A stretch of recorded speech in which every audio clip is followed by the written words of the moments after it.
সাবেক প্রধানমন্ত্রী এবং আওয়ামী লীগের সভাপতি শেখ হাসিনা দলের কয়েকজন নেতার সঙ্গে দিল্লিতে বৈঠক করেছেন।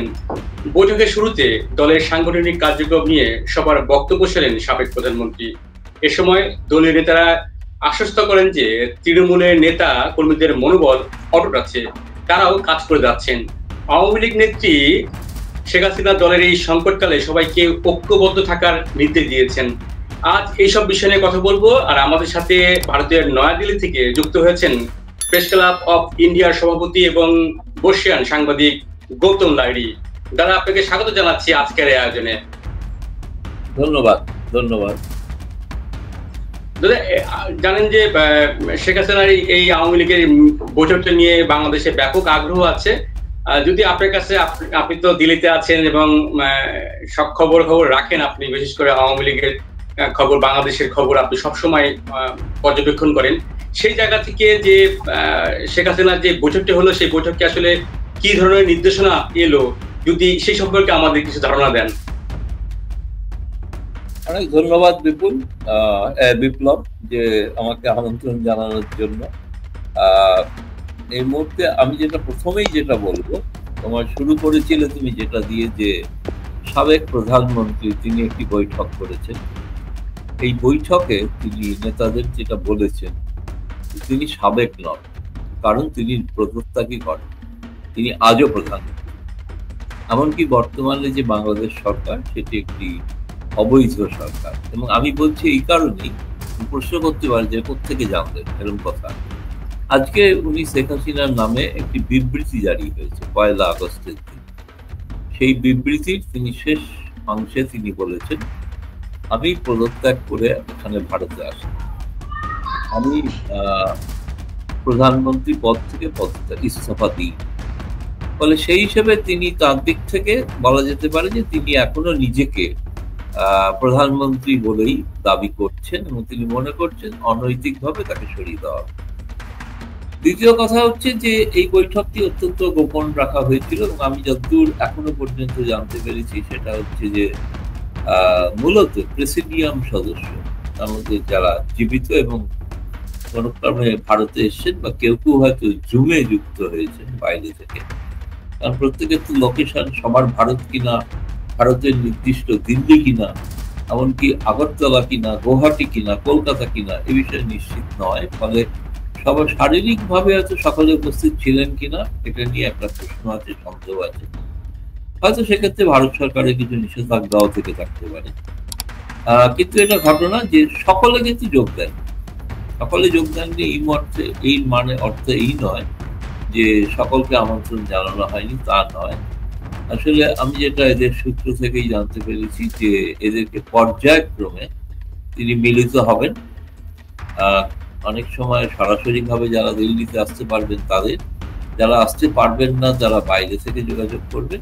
অর্থাৎ এক কথায় বলা যেতে পারে যে প্রথম ঠিক ইউনিট সরকারের 1 বছর অতিক্রান্ত হয়েছে, সেই সময় শেখ হাসিনার সরকার, শেখ হাসিনা তিনি ভারতে এই মুহূর্তে আশ্রিত এবং তিনি তার রাজনৈতিক কর্মকাণ্ড শুরু করলেন। রাজনৈতিক কর্মকাণ্ড অর্থে আমি বলছি তিনি তো সোশ্যাল মিডিয়ার মাধ্যমে নিয়মিত যোগাযোগ রেখে চলেছেন বাংলাদেশের আওয়ামী লীগ কর্মী সমর্থকদের সঙ্গে, কিন্তু সাংগঠনিক স্তরে যে পদক্ষেপ নেওয়া, সেটা বলতে পারা যায় যে আজকের দিনে আজকে সেটাই ছিল প্রথম পদক্ষেপ। এখন তারা তো প্রথম কথা, আমি নাম বলাটা খুবই ঠিক নয়, এই কারণেই যে অনেকেই তারা চাইছেন না যে তাদের নাম প্রকাশ করা হোক, তাদের নিরাপত্তার একটা বিষয় আছে এবং তারা কোথায় আছেন সেটাও যাতে না বলা হয়। কিন্তু যেটাকে তারা প্রথম কথা যেটা আমাকে তারা জানিয়েছেন, আমি বলছি যে খুব শীর্ষ এক মিটিং এ নিঃসন্দেহে সাধারণ সম্পাদক বা সেক্রেটারি জেনারেল অভিযোগ তাদের ছিলেন না, এমনকি সাবেক পররাষ্ট্রমন্ত্রী হাসান মাহমুদও ছিলেন, আরো কেউ কেউ ছিলেন না, যেমন লিটন যিনিও সম্পাদক মন্ডলীর আওয়ামী লীগ সম্পাদনের সদস্য, তিনি ছিলেন না। বাকিদের মধ্যে যারা মোটামুটি আছেন, অনেক কেউ চিকিৎসার কারণে আগে থেকেই দিল্লিতে ছিলেন, তারা কেউ যোগ দিয়েছেন। এদের আমার কথা বলার কারোর সঙ্গে সুযোগ হয়েছিল, এবং সেই সুযোগে আমি যেটা প্রথম কথা তারা যেটা বলেছেন, সকলেই যে জানতে চান যে শেখ হাসিনা কেমন আছেন, এবং তারা যারা চোখে যারা সচক্ষে যারা দেখেছেন তারা বললেন যে তিনি অত্যন্ত চমৎকার আছেন। ভারত সরকার একটা মানে অভাবনীয় তাকে একটা ব্যবস্থার মধ্যে রেখেছেন, সেখানে তিনি ভালো আছেন, এবং কি তিনি সেখানে তাকে তার সঙ্গে কথা বলে মনে হয়েছে যে তিনি এখনো একই পরিমাণে সতেজ এবং সজীব রয়েছেন। তার কোনো কারণেই তিনি ভেঙে পড়েননি, মুষড়ে পড়েন, এবং স্বপ্ন দেখছেন কিভাবে তিনি বাংলাদেশে আবার ক্ষমতায় বা বাংলাদেশের রাজনীতিতে প্রত্যাবর্তন করতে পারেন। এটা দেখে তাদের ধারণা ছিল যে তাদের নিজেদের অনেকের ধারণা ছিল তার নিজেরা অনেকে মুষড়ে পড়েছেন, নিজেরা অনেকে হতাশগ্রস্ত হয়েছেন, কিন্তু শেখ হাসিনাকে দেখে তাদের মনে হয়েছে শেখ হাসিনা আদৌ হতাশগ্রস্ত নন। কারণ তিনি বরঞ্চ একটা বোঝানোর চেষ্টা করেছেন যে বাংলাদেশের ইতিহাসে এ ধরনের পট পরিবর্তন ঘটে থাকে, এবং ঘটে থাকে সেক্ষেত্রে অনেকের ভুল ত্রুটি থাকতে পারে, সেগুলো অন্য বিষয়, কিন্তু এই পট পরিবর্তনের কারণে কোনো কারণেই কেউ কেউ যারা পুরনো নেতা তারা অনেকটা খুঁজে পেয়েছেন 1981 সালের শেখ হাসিনা, তিনি যেভাবে সেই সময় প্রত্যাবর্তন করেছিল। তখন একটা অন্যরকম পরিস্থিতি ছিল, ভারতের থেকেও একটা অন্যরকম পরিস্থিতি ছিল, সেই পরিস্থিতি এখন হয়তো নেই, কিন্তু আমি জানি না তিনি কবে, কিন্তু তার ইচ্ছা আগ্রহ যেটা জানিয়েছেন তিনি বাংলাদেশের মানুষের মধ্যেই ফিরে যেতে চান এবং সেখানে থেকেই তিনি রাজনীতি করতে চান। তুমি একটা কথা বলেছিলে, সেটা আমি বাংলাদেশের দর্শকদের জন্য জানিয়ে রাখা ভালো, যে আমি নিশ্চিতভাবে বাংলাদেশের সমস্ত রাজনৈতিক দলের সঙ্গে আমার সম্পর্ক থাকে, এবং আওয়ামী লীগের সঙ্গে যেমন আছে, বাংলাদেশের বর্তমান যে সরকার তাদের যে প্রতিনিধি দিল্লিতে আছেন তাদের সঙ্গেও কিন্তু আমার অত্যন্ত ঘনিষ্ঠতম সম্পর্ক নেই যে তা না, এবং তারাও কিন্তু কোনো কারণে আমাকে তাদের প্রতিপক্ষ মনে করেন এমনটা কিন্তু নয়। আমি তাদের স্নেহ পাই, আমি তো তাদের দেওয়া হাড়ি ভাঙা আমও পেয়েছি, গুটি কয়েক সাংবাদিকদের মধ্যে আমিও পেয়েছি হাড়ি ভাঙা আম, ফলে এটা ইউনুসের আমল। এখন ফলে আমার কাছে বাংলাদেশটা প্রধান, ফলে বাংলাদেশের রাজনৈতিক সিদ্ধান্ত বা রাজনৈতিক কর্তৃত্ব নেতৃত্ব কারা পাবেন সেটা বাংলাদেশের মানুষ সিদ্ধান্ত নেবেন, তারা যেভাবেই নেন না কেন, একটা অভ্যুত্থানের মাধ্যমে নিয়েছেন, ভবিষ্যতে একটা নির্বাচনের মাধ্যমে আছে। এই মুহূর্তে যেরকম যদি অনেকে প্রশ্ন তুলতে পারেন, আচ্ছা শেখ হাসিনা এরকম একটা যে যার রাজনৈতিক কর্মকাণ্ড, তার বিরুদ্ধে এত মামলা, সেখানে ভারতে থেকে তিনি যেটা করছেন, তিনি এখানে আছেন, তার স্বাভাবিকভাবে তিনি একটি রাজনৈতিক দলের সভানেত্রী, তিনি দেশ চালিয়েছেন 15 বছরের ওপরে, এবং বঙ্গবন্ধু যেটা পারেননি যতকাল শাসন করতে, তার থেকে অনেক বেশি সময় শেখ হাসিনা শাসন করেছেন। ফলে আমারও ব্যক্তিগত মত হচ্ছে বঙ্গবন্ধুর যতগুলো যদি কোনো ভ্রান্তি বা ভুল থেকে থাকে, তার থেকে শেখ হাসিনা অনেক বেশি সময় যে রাজত্ব করেছেন যদি বলেন, তাহলে তার একটা ক্ষুরধার বুদ্ধি, প্রত্যুৎপন্ন মতিত্ব এবং রাজনৈতিক কৌশল, এগুলোতে একটা তিনি চরম পর্যায়ে শিখরে উন্নত করেছিলেন। শেষ মুহূর্তে তিনি হয়তো ব্যর্থ হয়েছেন, এটা ঘটনা, এটা কিন্তু মূল্যায়ন করা প্রয়োজন। কিন্তু এই মুহূর্তে ভারত সরকার কিন্তু একেবারে যে বাংলাদেশের যে ইউনুস সরকার আসার পর তাদের যে প্রতিনিধি, তাদের প্রতি যে বিমাতশীল আচরণ করছেন এমন। আপনি জানেন হয়তো, তুমি জানো যে রিয়াজ হামিদুল্লাহ তিনি কলকাতায় মমতা বন্দ্যোপাধ্যায়ের সঙ্গে সাক্ষাৎ করেছেন। তিনি এই মুহূর্তে ভারতের উত্তর পূর্বাঞ্চল রাজ্যগুলিতে সফর করছেন। তিনি শিলংয়ে গিয়েছেন, শিলংয়ের ডাউকি বন্দরে গিয়েছেন, যে বন্দরটি স্থলবন্দরটা বন্ধ আছে। শিলংয়ে রবীন্দ্রনাথের বাড়ি গিয়েছেন, এবং শিলংয়ে একটি সংস্থা আছে যেটা ভারত সরকার পররাষ্ট্র মন্ত্রণালয় থেকে প্রচন্ড মদত দেওয়া হয়ে থাকে, এশিয়ান কনফ্লুয়েন্স, সেখানে তিনি মিলিত হয়েছেন। সেখান থেকে তিনি আসামে এসেছেন, যে আসাম থেকে বাংলাদেশি বলে বহু বাঙালিকে কুশিন করা হচ্ছে, সেখানে তিনি মুখ্যমন্ত্রী হেমন্ত বিশ্ব শর্মার সঙ্গে সাক্ষাৎ করেছেন, রাজ্যপালের সঙ্গে সাক্ষাৎ করেছেন। আচ্ছা, সেগুলো তো ভারত সরকার অনুমতি ছাড়া সম্ভব না। ভারত সরকারের অনুমতি ছাড়া যদি শেখ হাসিনার সঙ্গে যারা মিলিত হচ্ছেন তারাও যেমন সম্ভব নয়, একইভাবে রিয়াজ আহমেদুল্লাহ হাই কমিশনার, তিনি ইংলিশের প্রতিনিধিদের ভারতের যে যোগাযোগ বাড়াতে চাইছেন, যোগসূত্র বাড়াতে চাইছেন, এবং মানে ধরুন তোমার হেমন্ত বিশ্ব শর্মার মতো মুখ্যমন্ত্রীর সঙ্গে, যিনি প্রতিদিন কথায় কথায় বাংলাদেশি বলে বলতে থাকে, তার সঙ্গে বৈঠক করা এবং দুদেশের সম্পর্ক যাতে উন্নত হয় তার কথা বলা। আজকে তিনি এই মুহূর্তে ত্রিপুরাতে আছেন, ত্রিপুরাতেও, এবং সেখান থেকেও জানেন ত্রিপুরার মুখ্যমন্ত্রী হাড়ি ভাঙা আম পাওয়ার পরে তিনি আনারস পাঠিয়েছেন ইউনূস সাহেবের কাছে। ফলে এই মুহূর্তে আমি বলছি যে আমি যেটা দেখছি সেটা একটা বাংলাদেশের পর্যবেক্ষক হিসেবে, আমি কেবলমাত্র আওয়ামী লীগের পর্যবেক্ষক হিসেবে দেখছি না, ভারত বাংলাদেশের সম্পর্কের নিরিখে সেই প্রিজিমে গোটা অবস্থাটা কি পর্যায়ে আছে সেইটাকে দেখতে চাইছি, সেটা বলতে চাইছি। এবং সেক্ষেত্রে নিশ্চিতভাবে দেখুন, বাংলাদেশের রাজনীতিতে কোন রাজনৈতিক দল কিভাবে তার রাজনৈতিক কর্মকাণ্ড চালাবে, আমি বারবার মনে করি, অতীতেও মনে করি, অনেক বাংলাদেশের ভুল ধারণা ছিল যে ভারত থেকে চাপিয়ে দেওয়া হয়েছে। কোনো চাপিয়ে দেওয়ার বিষয়, ভারত যেটা করেছিল সক্রিয়ভাবে সেটা ৭১ সাল, সেটা ঘটনা। বাদ বাকি সময়টা তো বাংলাদেশের মানুষ ঠিক করেছে। ভারতবর্ষে তো চাননি এতগুলো সেনা শাসন হোক, ভারতবর্ষে চাননি 1/11 হোক, ভারতবর্ষে তো চাননি খালেদা জিয়া সরকারে আসুক। তাইলে সেক্ষেত্রে ভারতবর্ষ কেন চাইবে যে শেখ হাসিনা করতে চাইবে? কিন্তু তিনি এসছেন বাংলাদেশের মানুষ, এই বিতর্কটার মধ্যে আমি ঢুকছি না, সেটা বাংলাদেশের মানুষ ঠিক করবে সঠিকভাবে তিনি এসছেন কি আসেন, এটা আমরা ঠিক করবো না। হ্যাঁ, আপনি একজন সাংবাদিক হিসেবে আমি বলতে পারি এটা আমার কাজ, দায়িত্ব এবং পেশা এবং নেশাও, কিভাবে তোমাদের কাছে ব্রেকিং নিউজ পৌঁছে দিতে পারবো। অর্থাৎ সবার আগে বিপ্লবের চ্যানেল বেলটা ব্রেকিং নিউজ দেখাবে। সেই ব্রেকিং নিউজটা হচ্ছে, ইয়েস, শেখ হাসিনার সঙ্গে আওয়ামী লীগের বেশ কিছু নেতার আজকে দেখা হয়েছে, এটা প্রথম আনুষ্ঠানিক সাংগঠনিক বৈঠক হয়েছে। এখানে যেটা হয়েছে অতীতের ভুল ভ্রান্তির একটা বিশ্লেষণ হয়েছে, এবং আগামী দিনের পদক্ষেপ কি নেওয়া হতে পারে সেটা এখনো আমি সম্পূর্ণ জানি না, আরেকটু সময় লাগবে জানতে আর কি, একদিনের মধ্যেই জানা সম্ভব না। ফলে আর একটু পরে হয়তো আরো বেশি ভালো করে বলতে পারবো যে এক্স্যাক্টলি কি।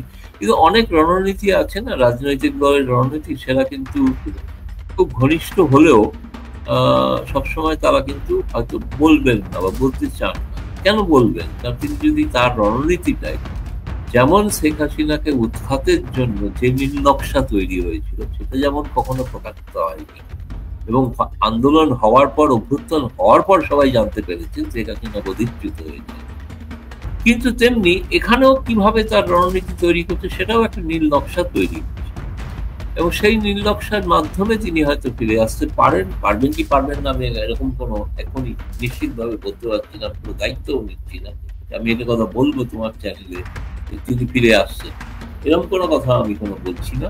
আমার মনে হয় আজকের যে বিবৃতিটা সেটা খুব ইন্টারেস্টিং, এই কারণে ইন্টারেস্টিং, তিনি কেবলমাত্র আক্রমণ করেছেন রাজনৈতিক আক্রমণ, যে মোহাম্মদ ইউনূস অর্থাৎ মুখ্য প্রধান উপদেষ্টাকে, তিনি কিন্তু অন্য রাজনৈতিক দল সম্পর্কে একটি কথাও বলেন, তিনি বিএনপি সম্পর্কে কোনো কথা বলেননি, তিনি অন্য যে দলগুলি আছে তাদের সম্পর্কেও কোনো কথা বলেননি।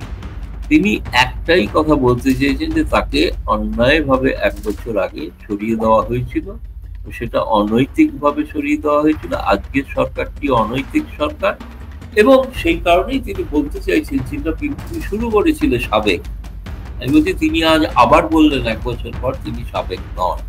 এটা তোমার চ্যানেলের ব্রেকিং নিউজ, আজও তিনি প্রধানমন্ত্রী, এটা দাবি করছেন শেখ হাসিনা, সত্য মিথ্যা পরের বিষয়। বলো, অন্য প্রশ্ন থাকলে। জি, আসলে আপনি বাংলাদেশের মানুষের জন্য এটি ব্রেকিং নিউজই বটে, কারণ এখন পর্যন্ত আমাদের সে চোখে আসেনি যে সাবেক প্রধানমন্ত্রী শেখ হাসিনার সঙ্গে যে বৈঠক এবং বৈঠকে কি আলোচনা হলো সেই তথ্যটি আসলে আসেনি। বিভিন্ন সময়ে বিভিন্ন ধরনের প্রোপাগান্ডা চলেছে। আমরা যেমন জেনেছি আসলে ওখানে প্রবাসী সরকার গঠন করা হবে, দলীয় কন্দল নিয়ে শেখ হাসিনা উষ্মা প্রকাশ করেছেন, এই ধরনের কোনো তথ্য কি আপনি পেলেন কিনা, কারোর সাথে কথা বলে সেখানে সেই আলোচনা হলো কিনা? দেখো, এই মুহূর্তে প্রায় 100-র উপরে সাবেক সংসদ সদস্য যদি বলো, কারণ পার্লামেন্ট ভেঙে দেওয়া হয়েছে, ফলে এখন তারা সাংসদ হিসেবে সাবেক সাংসদ। 100-র উপরে সাংসদ তারা কিন্তু কারাগারে রয়েছে, এবং সেটার একটা তালিকা সম্প্রতি এখানে দিল্লিতে একটি সাংবাদিক সম্মেলনে নিউ ইয়র্কের হিউম্যান রাইটস ওয়াচ বলে একটি সংস্থা তারা প্রকাশ করেছে যে 100-র উপরে যাদের ছবি সহ কারা কারা জেলে আছেন তারা প্রকাশ করেছেন ওই ঘটনার সময় কারা কারা নিহত হয়েছে, তারা প্রকাশ করেছেন কতজন পুলিশ কর্মী নিহত হয়েছেন, সংখ্যাটা 43 বা 42 আমি ঠিক মনে করতে পারছি। ফলে এরকম একটা তারা তথ্য প্রকাশ করেছেন সম্প্রতি। ফলে 100 জন এমপিকে যদি বাদ দিই, তাহলে 100 এমপির বাইরে যে আওয়ামী লীগের এমপি তাদের মধ্যে অনেকেই বিদেশে আছে, সবাই ভারতে নেই। আওয়ামী লীগের, হ্যাঁ, আপনি যদি বলেন এমপি ছাড়া নেতা কর্মী, এই সংখ্যাটা এই মুহূর্তে আমার কাছে মনে হয়েছে কথা বলে যে এরকম নয় যে সব মন্ত্রীরা এখানে আছে, তাও না। ফলে এখন যদি একটা কথার কথা যেটা বলছে একটা অন্তর্বর্তীকালীন সরকার যদি তৈরি করার কোনো, বা যে সরকারটা বলা হয় গভর্নমেন্ট ইন এক্সাইল, প্রবাসী সরকার, এরকম করতে গেলে আগের যারা বাদ পড়ে যাবেন সেই সরকারে যারা বাইরে রয়েছেন, ফলে সেটা নিয়ে আবার একটা আওয়ামী লীগের মধ্যে কোন্দল তৈরি হতে পারে। আমার মনে হয় না, আমি এমন কোনো নিশ্চিত করতে পারছি না যে কোনো প্রবাসী সরকার তৈরি হচ্ছে এক্ষুনি, কারণ সেটা হওয়ার কোনো মতো অবস্থা, যেহেতু আজকের এই গতকালের বৈঠকটা যেটা প্রথম বৈঠক, ফলে প্রথম বৈঠক, এর আগে এত ব্যক্তিগতভাবে ফোনালাপ হয়েছে, কথা হয়েছে, কিন্তু বৈঠক মানে কাঠামোগত বৈঠকটা যেহেতু প্রথম, ফলে প্রথম বৈঠকেই সব সিদ্ধান্ত গেছে এই নয়, এই কারণেই যে এখনো আরো অনেক নেতার সঙ্গে তার বৈঠক বাকি আছে। ফলে সেই বৈঠকগুলো আগামী আরো কিছুদিনের মধ্যে হতে পারে বলে এরকম একটা শুনেছি। কবে হবে সেটা এখন আমি জানি না, জানলে নিশ্চয়ই তোমার চ্যানেলকেই প্রথম আমি ব্রেকিং নিউজ দেবো কবে সেই বৈঠক হচ্ছে। কিন্তু সেই কারণে প্রবাসী সরকারের বিষয়টা এখন এই মুহূর্তে আমি বলবো অগ্রাধিকারী নেই। যেটা অগ্রাধিকারে আছে, দল ছিন্ন বিচ্ছিন্ন, দল মানে কর্মীরাও জানেন না যে তাদের প্রতি কি নির্দেশ আছে নেতৃত্বের। ফলে সেইটার জন্য একটা সংগঠনকে গোছানোর জন্য একটা প্রক্রিয়া হয়তো শুরু হতে পারে, এবং এটা অস্বীকার করার কোনো উপায় নেই। তুমি যেটা বলেছো যে আওয়ামী লীগের মধ্যে নেতৃত্বের মধ্যে অনেক দ্বন্দ্ব আছে, নেই যে তা না, প্রতিযোগিতা আছে, সেগুলো আছে, স্বাভাবিক, সেগুলো আছে, সব রাজনৈতিক দলের মধ্যেই থাকে, বিএনপির মধ্যেও আছে আমি জানি, তেমনি আওয়ামী লীগের মধ্যেও আছে, এটা স্বাভাবিক, কারণ প্রত্যেকেই চান যে কে কতটা ভাবে নেতৃত্বের কাছাকাছি থাকবেন, অন্য কেউ যেন কাছাকাছি না আসতে পারেন, তার একটা প্রতিযোগিতা থাকে। ফলে আমার কাছে যেটা মনে হয়েছে আজকের দিনে, যেটা তোমার কাছে প্রথম কথা যেটা হচ্ছে যে তিনি নিজেকে প্রধানমন্ত্রী হিসেবে দাবি করছেন, এক, আর দুই হচ্ছে তিনি এই সাংগঠনিক প্রক্রিয়াটা শুরু করেছেন, এবং এটা একটা বড় বিষয়। 1 বছর কেউ একজন নেতা আমাকে যিনি আমাকে বলেছেন, তিনি আমাকে বললেন যে 9 মাসের মধ্যে বঙ্গবন্ধু বাংলাদেশ স্বাধীন করেছে, সেক্ষেত্রে তো ইউনূস সরকার 12 মাসের উপর আছে। ফলে এটা নিশ্চয়ই ইউনূস সরকারের একটা কৃতিত্ব, এ বিষয়ে তো সন্দেহ নেই, এটা কৃতিত্ব তো বটেই যে 1 বছর 9 মাসে দেশ স্বাধীন হতে পারে, আর 12 মাসেও কিন্তু ইউনূসের সরকার চলছে, টালমাটাল অবস্থায় চলছে, ওটা ঘটনা, এখন ঠিক স্থিতি হতে পারে, চলছে তো বটে একটা সরকার। তত্ত্বাবধায়ক সরকার, অন্তর্বর্তী সরকার কথা বললেন, 5ই আগস্ট এবং 8ই আগস্ট এই সরকার গঠন হয়েছিল, সেটিকে কেন্দ্র করে সরকার বিশেষ সতর্কতা অবস্থা জারি করেছে। আসলে কি শেখ হাসিনা এই 8ই আগস্টের মধ্যে দেশে বড় ধরনের আন্দোলন বা এই সরকারকে উৎখাত করবে, এই ধরনের কি কোনো ধারণা পেলেন কিনা? না, ওনার যেটা বিবৃতি আজকে আছে তাতে কিন্তু স্পষ্ট ইঙ্গিত আছে, সেই বিবৃতি, প্রেস বিবৃতি ইঙ্গিত আছে। এই বিবৃতিটা ইংরেজিতে, আমার মনে হয় বিদেশি সংবাদ মাধ্যমের জন্যই গণমাধ্যমে এটা ইংরেজি বিবৃতি, বাংলায় নয়। সেই বিবৃতিতে আছে যে এটা একটা অনৈতিক সরকার, এই অনৈতিক সরকারের কে মানে অপসারিত করে বাংলাদেশের আবার পুনরায় বাংলাদেশকে একটি অসাম্প্রদায়িক সরকার প্রতিষ্ঠা করার তার কিন্তু একটা আহ্বান ওই বিবৃতিতে আছে। তুমি যেটা যদি এটাকে বলো উৎখাত করা, উৎখাত কিভাবে করবেন আমি জানি না। উৎখাত একমাত্র হতে পারে গণ আন্দোলনের মাধ্যমে অথবা অথবা নির্বাচনের মাধ্যমে। নির্বাচনের মাধ্যমে, কারণ তিনি কিন্তু গণতান্ত্রিক উপায়ের কথাই বলেছেন, তিনি অগণতান্ত্রিক কোন উপায়ের কথা বলেননি। যে ধরো ৭ই মার্চ বঙ্গবন্ধু যে বলছিলেন ঘরে ঘরে দুর্গ তৈরি করে দেন, অস্ত্র ধরো এবং যে যেখানে আছো, সেরকম বলেননি। তবে তিনি বলেছেন যেটা হ্যাঁ, হিন্দু মুসলমান সকলে এক হও এবং সকলকে এক হওয়া প্রয়োজন, এবং তিনি সেই ধরনের সাম্প্রদায়িক সম্প্রীতিমূলক একটি বাংলাদেশ আবার পুনরায় গড়বেন, এটা তিনি বলেছেন। কিন্তু সেটাতে তিনি এটা বলেননি যে হিংসাত্মক উপায়ে ওই সহিংসতার মাধ্যমে একটি সরকারকে উৎখাত করা হবে, এমন কথা কিন্তু তার কিন্তু মুখ থেকে বেরোয়নি। ফলে সেটা কেউ যদি বলে থাকেন, ইন্টারপ্রেট করেন, কেউ কেউ করছেন, যারা কেউ বাংলাদেশের কিছু গণমাধ্যম পড়েছে, আমি জানি, আমার খবর আছে, নজরে পেয়েছি, নজরে পড়েছে, সেটা আমার মনে হয় তাদের এটাও কিন্তু তারা বুঝছেন না যে তাদের কিন্তু নার্ভাসনেসটা প্রকাশ করে। তারা নার্ভাস। তারা কি নার্ভাস সত্যি ক্ষমতা থেকে তাদেরকে উৎখাত করার জন্য, ষড়যন্ত্র করার? কিন্তু শেখ হাসিনা কিন্তু যেটা বলেছেন সেটা কিন্তু গণতান্ত্রিক কথা বলেছেন। আর দ্বিতীয়ত, তিনি এমন কোনো কমেন্ট, মন্তব্য করেননি যে মন্তব্যটাতে মনে হবে যে তিনি চাইছেন না যে কেউ রাজনৈতিক দল নির্বাচনের মাধ্যমে ক্ষমতায় আসুক, তাতে তিনি বাধা তৈরি করছেন, এমনও কিন্তু বাংলাদেশের মানুষের উপরে কিন্তু ছেড়ে দিয়েছে, সেটা ঘটনা। তবে হ্যাঁ, এটা অনেক সক্রিয় তিনি ভূমিকায় প্রথম দিকে, এ বিষয়ে কোনো সন্দেহ। অনেক অনেক অনেক তথ্য আপনার কাছে জানা গেল। এতদিন তো শেখ হাসিনা তো আসলে একদম আড়ালে ছিল, কোথায় আছে, কিভাবে আছে, এই তথ্য প্রকাশ্যে আসছিল না এবং দলীয় নেতারাও দেখা করার সুযোগ পাচ্ছিল না। এখন নেতারা সেই বৈঠকটা করলেন, বাংলাদেশের রাজনীতি আলোচনা চলছে যে আসলে কি ভারত সরকার এটি কিভাবে দেখছে, মানে কারণ বাংলাদেশের এই রাজনীতি নিয়ে সেখানে আলোচনা করছেন শেখ হাসিনা, সেটি এই ঘটনা কি আসলে ভারত সরকারের সমর্থন দিচ্ছে না কিভাবে ভারত সরকার এটি দেখছে, যদি এই বিষয়ে আপনার একটু বিশ্লেষণ শুনি।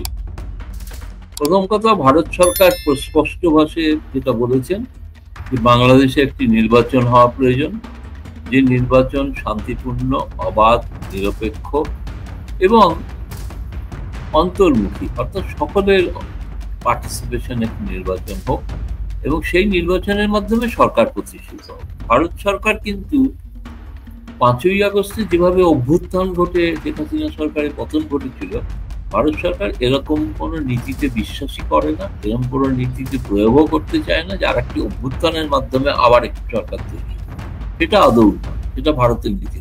হ্যাঁ, আপনি বলতে পারেন যে এখানে শেখ হাসিনা সরকার, শেখ হাসিনা তারা তাদের রাজনৈতিক কর্মকাণ্ড করছেন, রাজনৈতিক কর্মকাণ্ড করছেন। ভারতে তো তিব্বতের তো দলাই লামা এখানে আছেন, চীন তো আমাদের দিকে, ভারতের দিকে আঙুল তোলে, কিন্তু তাতে কি দলাই লামা কোনো কাজকর্মে কোনো বাধা তৈরি হয়? কোনো বাধা তৈরি হচ্ছে না, কি হচ্ছে না। অতীতে তামিলরা এরকম যখন এসেছিল, তামিলদের ক্ষেত্রেও ভারত করেছে, সেগুলো করা হয়ে থাকে। কিন্তু যেটা বলতে হবে যে এই কারণে যে ইউনুস সরকারের কোনোভাবে প্রতিবন্ধকতা ভারত সরকার তৈরি করছে সেটাও তো নয়। চিহ্ন গোড়াতেই আমি ব্যাখ্যা দিলাম যে রিয়াজ হামিদুল্লাহ হামিদ তিনি ভারতের পররাষ্ট্র সচিবের সঙ্গে সম্প্রতি সাক্ষাৎ করেছেন, এমনকি ইউনুস সরকারের হয়ে সমস্ত হাড়িভাঙা আম সবাইকে পাঠিয়েছে, ক্যাবিনেট মন্ত্রী, প্রধানমন্ত্রী মোদী, রাষ্ট্রপতি এবং কি বিরোধী নেত্রীদেরও পাঠিয়েছে, সোনিয়া গান্ধী, রাহুল গান্ধী, সকলের কাছে 2-4 সাংবাদিকও পেয়েছে, আমাদের বড় সড়ো সাংবাদিকের নামও আছে। আমার কাছে গোটা তালিকাটা আছে কারা কারা আম পেয়েছে। তো আমি সৌভাগ্যক্রমে 2-4টে পেয়ে গেছি। আমি বাংলাদেশ একজন ভক্ত বলে হয়তো আমাকে দিয়েছে, বাংলাদেশের নির্দিষ্ট দলের ভক্ত। ফলে এবং কিন্তু একইভাবে তারপরে তিনি যে গোটা ভারতের উত্তর পূর্বাঞ্চল ঘুরে বেড়াচ্ছেন, যাকে এক সময় বলা হয়েছিল ল্যান্ডলক, তো সেই উত্তর পূর্বাঞ্চলে তিনি আবার কানেক্টিভিটি তৈরি করার কথা বলছেন, মানুষের সঙ্গে মানুষের সম্পর্ক তৈরি কথা বলছেন, তিনি তো নিশ্চয়ই ইউনিট সরকারের ম্যান্ডেট নিয়ে এসছেন, তাতে তো ভারত বাধা দিচ্ছে, তাতে তো ভারত বাধা। আপনি যদি বলেন যে হ্যাঁ এই যে একটা বাংলাদেশিদের অভিযোগ ছিল সবসময় ভারত একটা দলকেই দেখে, এখন ভারত সরকারের সিদ্ধান্ত হচ্ছে সব দলকে দেখে। আওয়ামী লীগের ক্ষেত্রেও তাদের যারা মিটিং করছেন করুন, ইউনিট সরকার যা চাইছেন এখানে ভারত থেকে কি করতে চান, তাদের প্রতিনিধি কি করতে চাইছেন করুন। আর যদি বিএনপি চায়, আমি তো জানি আপনি তো জানেনও হয়তো যে বিএনপির কিছু কিছু নেতা গোপনে যোগাযোগ রাখেন ভারত সরকারের সঙ্গে, যোগাযোগ রাখেন, ফলে ভারত সকলের সঙ্গে। কিন্তু বাংলাদেশের মানুষকে সিদ্ধান্ত তারা কাকে চায়, এটা কেউ মন থেকে বলে দিল যে ভারতের যে অমুক বাংলাদেশের অত জনগণ তারা চাইছেন ইনি থাকুন বা উনি চলে যান, উনি আসুন, উনি চলে যান, সেটা প্রমাণ একমাত্র নির্বাচন। নির্বাচন ছাড়া বোঝা যাবে না যে এখন এই মুহূর্তে ঘটনা যে এটা একটা কাজ চালানোর সরকার, যেটাকে কেয়ারটেকার সরকার বলা হয়। কার্যত অন্তর্বর্তী নাম দিয়েছেন, কিন্তু আসলে তো কেয়ারটেকার সরকার। কেয়ারটেকার সরকার তো পূর্ণাঙ্গ সরকার হতে পারবে না। আর ওরা কিন্তু বলেওছেন যে এটাও কিন্তু তাদের প্রতি অন্যায় করা হবে, কথাটা স্বীকার না করে তারা বলেছেন নির্বাচন যেদিন হবে তারপরে আমরা চলে যাব। তো নির্বাচন তারা দেবেন, কিভাবে দেবেন, কখন দেবেন, এটা একটা প্রশ্ন। কিন্তু আমি দেখছি বিএনপির মধ্যেও আশঙ্কা দেখা দিয়েছে আদৌ দেবে কিনা। বিএনপি পন্থী বলে পরিচিত কিছু সাংবাদিক তারা প্রবন্ধ লিখছেন, প্রতিবেদন লিখছেন যে নির্বাচনকে আদৌ হবে।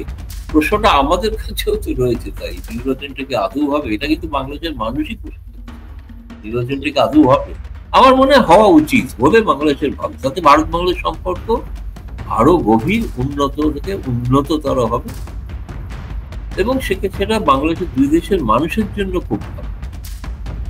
আপনি খুব ভালো বলেছেন দাদা।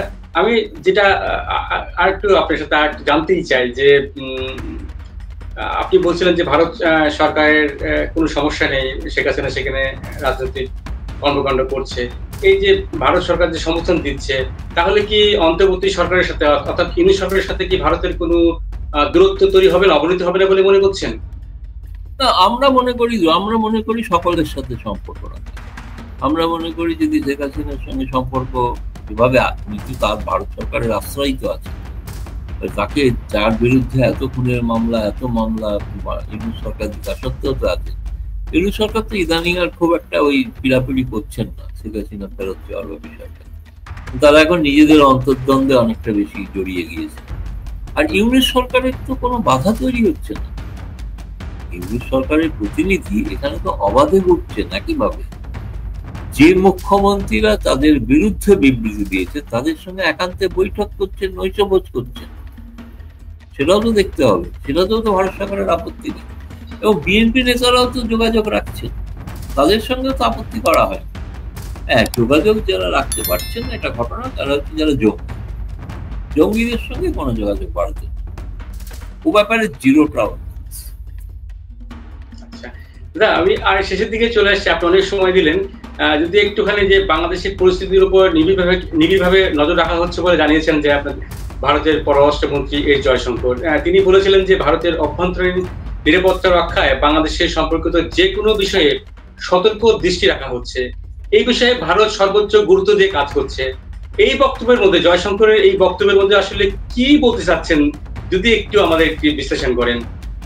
না, যেটা আমরা দেখেছি যে শেখ হাসিনার সময় যারা জেলে আটক ছিল, আমি বলছি না রাজনৈতিক নেতা, যাদেরকে আমরা জানি জঙ্গি হিসেবে, জঙ্গি সংগঠনের লোক হিসেবে, তারা যে জেলে ছিল তাদের কারুর ফাঁসির আদেশ এগুলো কমে গিয়ে যাবজ্জীবন হয়েছে, মানে ভবিষ্যতে জামিন হতে পারে। ফলে এই ধরনের লোকেরা, গতকাল না পরশু বোধ একজন এরকম মুক্তি পেয়েছে, এরা তো অ্যাকচুয়ালি এই সংগঠনগুলোর জন্যই কিন্তু ভারত সরকার চিন্তিত। এখনো পর্যন্ত সেরকম কোনো ঘটনা, এখনো পর্যন্ত সেরকম কোনো ভারতের উপর কোনো প্রভাব পড়েছে বা ভারত এফেক্টেড হয়েছে এমনও কিছু ঘটেনি। সেই জন্য নজর রাখা হচ্ছে যাতে কোনো ভারতের নিরাপত্তা বিঘ্নিত না হয়। সেটা স্বাভাবিক, যে কোনো সার্বভৌম দেশ চাইবে। আমি কয়েকদিন আগে বোধহয়, আমার মনে হয় তোমার ওখানেই বোধহয় বলেছিলাম, তোমার এই যে আগের শোটাতে, যেমন মনে করেছিল যে মায়ানমারের কিছু জঙ্গি গোষ্ঠী, তাদের যারা আছে উলফাদের, তাদের বিরুদ্ধে তো ভারতের সেনা অভিযান চালিয়েছে, যেটা উলফা নিজে স্বীকার করছে। আমি ভারতের সেনাবাহিনী বিবৃতি বলছি না, উলফার বিবৃতি। ফলে সেরকম ঘটনা ঘটলে তো সেটা ভারত সরকার তাদের নিরাপত্তার স্বার্থে ব্যবস্থা নেবে, কিন্তু এখনো সেরকম কোনো উদ্বেগজনক পরিস্থিতি হয়নি। বরঞ্চ শেখ হাসিনা তার নিজস্ব পথে তার রাজনৈতিক কর্মকাণ্ড শুরু করেছেন, আর ভারত ইউনুস সরকার, অন্তর্বর্তী সরকারও ভারতের সঙ্গে সম্পর্কটা স্বাভাবিক করার জন্য অনেক উদ্যোগ নিচ্ছেন, এটা এ বিষয়ে কোনো সন্দেহ নেই। দাদা, আমি এখন শেষ একটা প্রশ্ন রেখে রাখছি যে আপনি যার মাধ্যমে তথ্য পেলেন শেখ হাসিনা সম্পর্কে, মানে শেখ হাসিনা মানে দৃশ্যত আসলে উনি কেমন আছেন, কেমন দেখতে লাগলেন, আর কতটা চাঙ্গা আছেন, বা দেশ নিয়ে তার ভাবনাটা কি হলো, আমি চাচ্ছি যে আলোচনার বাইরে একজন মানুষ হিসেবে অনেকদিন আমরা তাকে দেখি না, জানি না, সেই বিষয়ে যদি আপনি একটু ধারণা দেন আমাদেরকে। না, আমি তো যেটা শুনেছি, তিনি তাকে যেভাবে দেখেছেন নেতারা, দেখে মনে হয়েছে তিনি এখনো প্রধানমন্ত্রী থাকাকালীন যেরকম আচরণ করতেন, যেভাবে থাকতেন, সেভাবেই বলতেন, এই তোমরা কিন্তু ভেঙে পড়ো না, তোমরা কিন্তু ভেবো না যে বাংলাদেশে আবার পরিবর্তন, এই বাংলাদেশে এরকম ঘটেই থাকে, এরকম তো আমার তো বাবা মারা গেছে, সপরিবারে মারা গেছে, তারপরে কি আমি ফিরে আসিনি। সুতরাং এটা নিয়ে তো বড় নেতারা অনেক বেশি ভেঙে পড়ার মতো অবস্থা, উনি ভেঙে পড়েন, এইটা আমাকে বলতে দেওয়া। ফলে যদি কোনোদিন আমার সঙ্গে সরাসরি কথা হয়, তাহলে নিশ্চিতভাবে আমি তোমাকে তখন আরো ভালো মনোভাবটা বলতে পারবো যে, আর সেটাও তোমার চ্যানেলেই আমি কথা দিচ্ছি, ব্রেকিং নিউজ দেবো, আর কাউকে দেবো। থ্যাংক ইউ দাদা, অনেক আপনার প্রতি কৃতজ্ঞতা জানাচ্ছি। আর অনেক সময় কথা বললেন, অনেক তথ্য জানালেন। আশা করি মানুষের মধ্যে যে ভুল ধারণা ছিল সেগুলো পরিষ্কার হবে, কারণ একবারে আপনি একদম অথেন্টিক খবর দেন। সে জায়গা থেকে আপনাকে ধন্যবাদ জানাচ্ছি, এবং আজকের এই অনুষ্ঠানে যোগ দেওয়ার জন্য আপনাকে কৃতজ্ঞতা জানাচ্ছি দাদা।